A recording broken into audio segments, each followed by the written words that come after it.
गांव में पैकेट दूध वाला। गंगापुर एक छोटा सा शांत गांव था, जहां हर सुबह गाय भैंसों की घंटियों की मधुर आवाज और चिड़ियों की चहचहाहट से दिन की शुरुआत होती थी।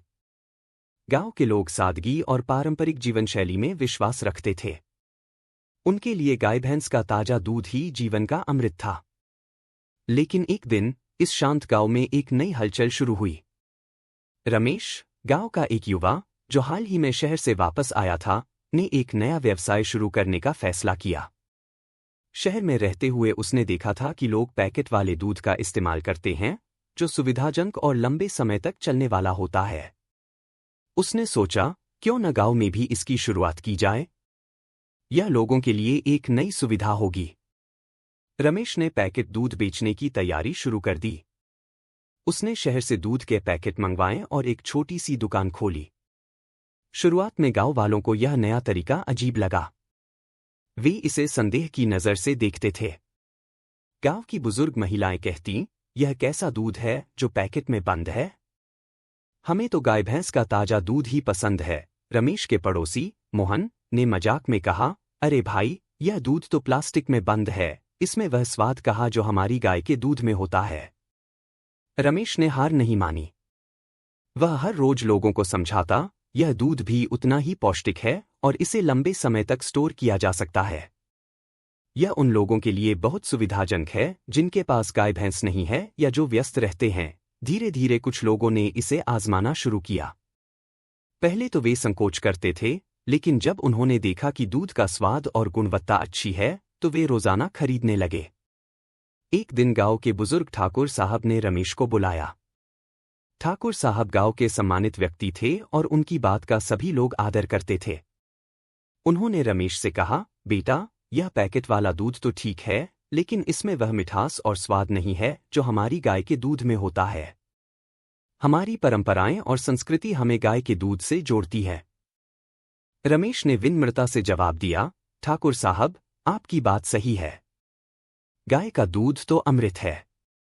लेकिन यह पैकेट दूध उन लोगों के लिए है जो व्यस्त हैं या जिनके पास गाय भैंस नहीं है।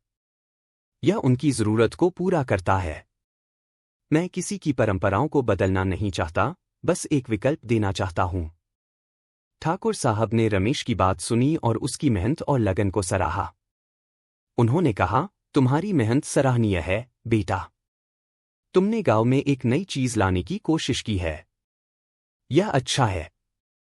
कुछ महीनों बाद गांव में एक बड़ा मेला लगा। मेले में दूर दूर से लोग आए। रमेश ने सोचा कि यह उसके व्यवसाय के लिए एक अच्छा मौका है। उसने मेले में एक स्टॉल लगाया और ठंडा ठंडा पैकेट दूध बेचना शुरू किया। लोगों को यह नया आइडिया पसंद आया और वे बड़ी संख्या में दूध खरीदने लगे। बच्चे तो खास तौर पर ठंडे दूध के पैकेट को देखकर बहुत खुश होते थे। धीरे धीरे रमेश का व्यवसाय फलने फूलने लगा। गांव वालों ने भी महसूस किया कि पैकेट दूध में भी अपनी अलग सुविधा है। वे अब गाय भैंस के दूध के साथ साथ पैकेट दूध का भी इस्तेमाल करने लगे। रमेश की मेहनत रंग लाई और वह गांव का एक सफल व्यवसायी बन गया। लेकिन रमेश की सफलता के पीछे सिर्फ पैसे कमाने की लालसा नहीं थी। वह चाहता था कि उसके गांव के लोगों को भी आधुनिक सुविधाओं का लाभ मिले। उसने गांव में एक छोटा सा डेयरी सेंटर खोला, जहां लोग पैकेट दूध के साथ साथ अन्य डेयरी उत्पाद भी खरीद सकते थे। उसने गांव के युवाओं को रोजगार दिया और उन्हें इस व्यवसाय से जोड़ा। एक दिन रमेश गांव के बच्चों को मुफ्त में दूध बांट रहा था। उसने देखा कि एक छोटी सी बच्ची, राधा, जो गरीब परिवार से थी, उसके पास जाकर बोली, रमेश भैया, यह दूध मुझे दे दोगे? रमेश ने उसे प्यार से दूध का पैकेट दिया और कहा, हाँ बेटा, ले जाओ। तुम्हें हर रोज दूध मिलेगा। राधा की आंखों में खुशी की चमक देखकर रमेश का दिल गदगद हो गया। उसे एहसास हुआ कि उसकी मेहनत सिर्फ व्यवसाय नहीं, बल्कि लोगों की जिंदगी में खुशियां लाने का जरिया बन गई है। कहानी का सार यह है कि नई चीजों को अपनाने में समय लगता है, लेकिन अगर वह लोगों के लिए उपयोगी हो और उनकी जरूरतों को पूरा करे, तो धीरे धीरे सभी उसे स्वीकार कर लेते हैं।